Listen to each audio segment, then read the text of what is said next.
Hello everyone, and welcome to another review. This is a review of an old friend.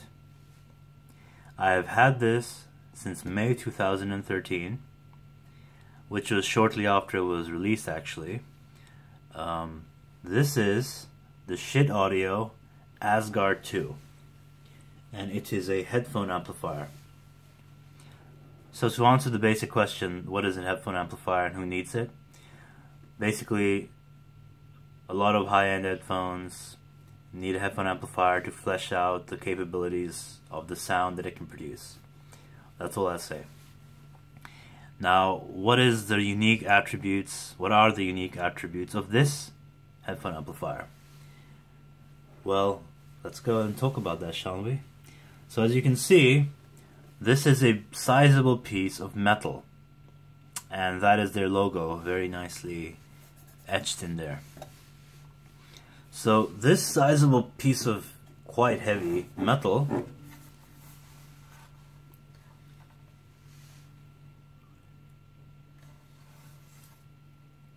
I'm just showing you all the sides. You can see these are the air vents, which are important. I'll tell you in a minute why. And this is the back. So as you can see, you've got the input RCA, the output RCA, the gain, which since nowadays I've been using a T50RP mod, I have on high gain, because those are hungry headphones. And this is the power cable connector and the on-off switch. So this is pretty straightforward stuff, as you can see from here. But now let's talk about what makes this unique, and not even just headphone amplifiers, but in the Schiit audio line. So let's see. You've got the Magni 2, which is the only one that's cheaper than this. Actually, no. The Magni 2 is the only solid-state one that's cheaper than this. Then you've got the Valley 2, which is a tube amplifier that's cheaper than this. You've got the Fulla, which is a kind of hybrid, very low output sort of thing, DAC amp combo. Then you've got this, and you've got the Valhalla, which is a tube amp. Then you've got the Lair, which is a very interesting, I hope to get my hands on one to see what it's like. It's a hybrid between a solid state and a tube configuration, depending on what you put in the tube slots. Then going up, you have the higher end stuff. I don't even remember the names. Norse mythology names. That's all you need to know. So, what makes this stand out? Well, this is a Class A amplifier for $250. That's what this costs new. Now, Schiit Audio has this policy where they don't put things on sale. So Black Friday will make a difference. New Year's, no difference. Christmas sale, no such thing. Their reasoning for this is that they don't want someone to buy their product and then feel bad because someone else got it for cheaper. And also because this is the lowest possible they can sell their product directly, because they do sell their products directly to keep the cost lower, so they don't go through dealers. You won't find them in like a supermarket or anything, obviously, or like even a high-end audio store. Not usually will you find them there. Only internationally, outside of the United States, do they sell through dealers for necessity, basically. So over here in the UK, you can find this on I think it's Electromod, even though they have a new website now called Schiit-EU.com or something, and you can find it there for quite a bit more than the American price. If you factor in the value-added tax and the cut of the distributors themselves, all that sort of stuff, jacks up the price. But if you're in the United States, and you are lucky, by the way, if you are, for price reasons, you can pick this up directly from their website, and it'll cost you just $250. So what does $250 actually get you? I would describe the sound signature of this to be very sweet. Very, very sweet. Now, what do you mean by sweet? Or what do I mean by sweet? Well, by sweet I mean, if you listen to vocal music on this, it'll give you a very nice tone There's a very nice tone to this amplifier. It's very warm. This is a very warm amplifier with a very sweet, buttery tone. That's a good word to describe it. Buttery tone to it. Now let's talk about the benefits of this and why it could be bad. Well, the benefits is if you have a very sterile or very bright pair of headphones, this will warm it up. This will make it sound more musical. Less analytical, but more musical. That doesn't mean this doesn't bring out what's in songs, by the way. This is quite detailed. This has quite a lot of detail to it. A lot of driving power, a lot of detail. So, bright pair of headphones, neutral pair of headphones. My HD600, when I had it, I loved the pairing with this. They've made pop music, vocal music so good sounding. Basically, it would take, you listen to, like, let's say Adele's song Hello. You're listening to a Hello. Okay, so she has a very unique voice, and it can get into the treble area sometimes. This makes the treble part feel like it's just as soft as the mids. That doesn't mean it rolls off the treble or anything. It just gives it a very nice character to it, where it feels like everything is, let's say normal, default, neutral headphone amplifiers are a piece of bread. Just a piece of bread. You can eat this piece of bread and yeah, it's sustenance, it gets the job done. This is toast, but not full, too crispy toast either. This is like lightly tinged toast.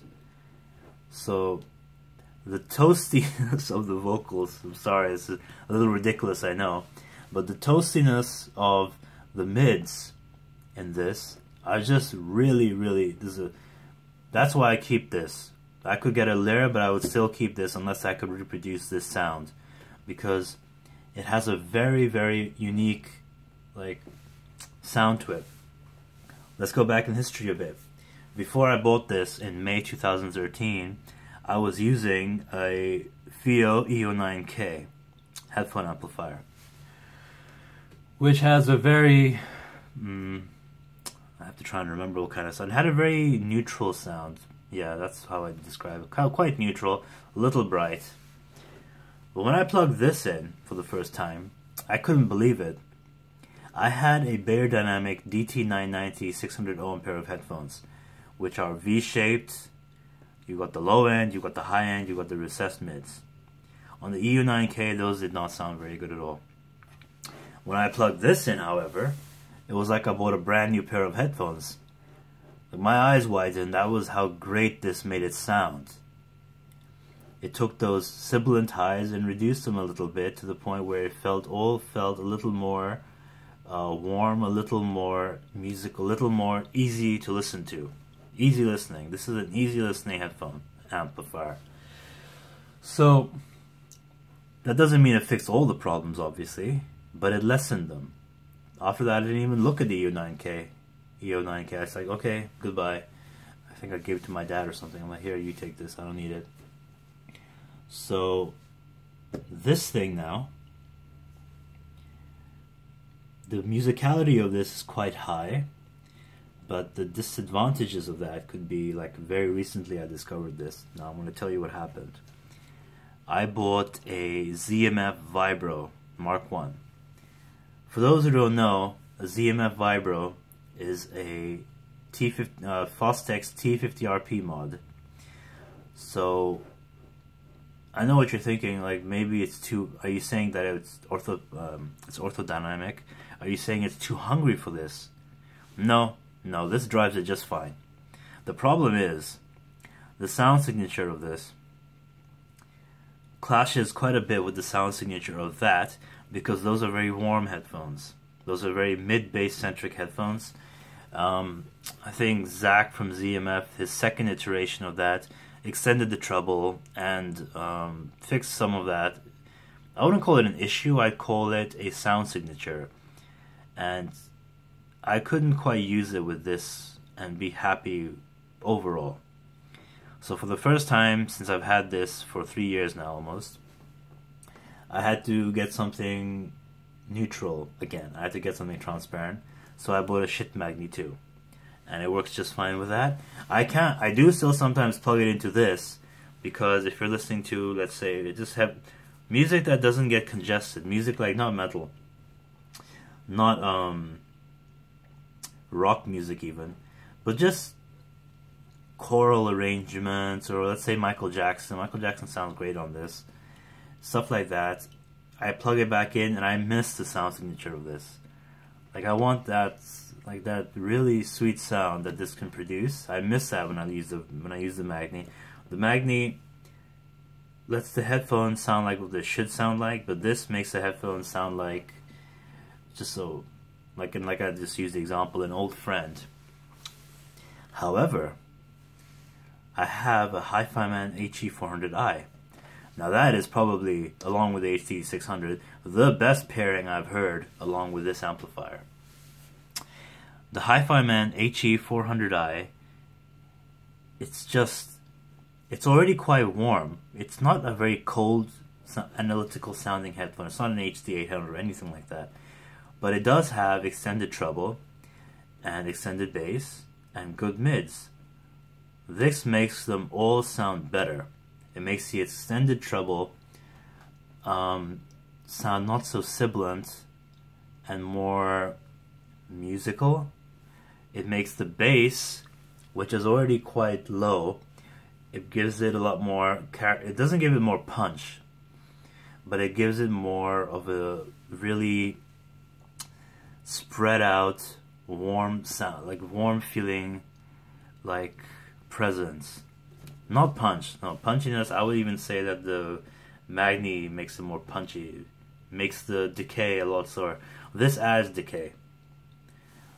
This adds decay, but it's very good for the cinematic bass sound. So if you're listening to a bit of Hans Zimmer, you definitely want something like this. So the HE400i probably the best pairing I've had with this amplifier. But the Vibro, not so much. So that is one disadvantage of this pair of this headphone amplifier. Another is, and you will read this in every review that you have of this, that since this is a Class A amplifier, it runs really hot. Really hot. I'm in England right now, and it is March, late March. Still really cold, like 2 to 3 degrees Celsius weather. This still runs really hot. It's complete, like there's jokes like you could, like, you know, fry an egg on here or something like that. It's not, of course, not that quite that much, but it does get quite warm. Like in the winters, if you're freezing cold, you can put your hand here and it can even like feel like really warm from it. It gets that warm even in the winter. In the summer, it can be a little concerning, just a little concerning when you're looking at this and you're like, well, damn. This is quite warm. Not even just warm, this is quite hot now. I don't know the specific Celsius number or Fahrenheit number that it goes up to, but it gets really hot. But Schiit themselves address this on their website. And they say, yes, it's a Class A amplifier, it does that. You don't have to worry. Just don't cover these up, and you won't have to worry. The circuit board is under there, obviously. So all these, don't even cover up a single one of these holes. You want it to be, in fact, I would keep an eye out on here quite often to see that there's no blockage, no dust or anything to cover it up. Because you want it to be as cool as it can possibly run. So that is another disadvantage. Now I don't know if you can quite see, but let me show you what I'm running it at right now. Like what actual...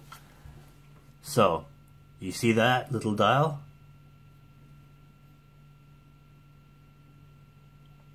That is what I'm running at right now. So not that high at all.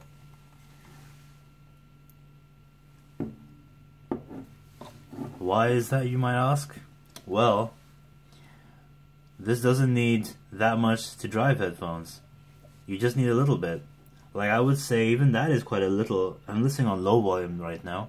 Well, I was before. I will punch it up to maybe 11 o'clock. Now that's a good loud sound. And also you must notice that I have it on high gain. Orthodynamics, I would always recommend high gain. If you're listening to it on a more neutral dynamic pair of headphones like the HC600, you don't need to use high gain, you just use the standard gain, and you're very comfortable with the same amount. So very high performance. This will drive, I would say, pretty much, and I'm not sure if it will drive those infamous HE6 by Hi-Fi Man or whatever like that, but I have never had my hands on any one of those, so I don't know. But this will drive anything else. With small earphones though, that's a good question. I haven't really tried with like small earphones, but I think it would, but you might have to be very careful, but keep it on low gain and very low amount of volume. So, a warm, sweet sounding headphone amplifier. Very musical, very non-neutral. Like the word transparent can't be used with this. This is what you get if you wanted to have... In fact, that's quite interesting actually, because this is a solid state amplifier, but it has a bit of the characteristics people like to look for in tube amplifiers.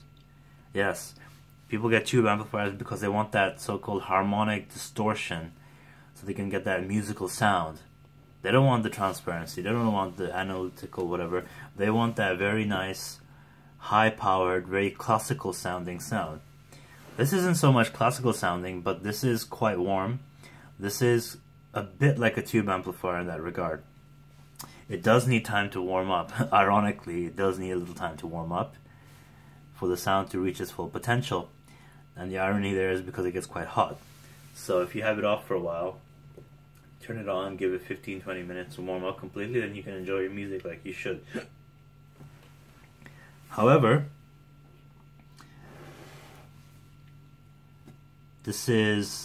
I would recommend this easily.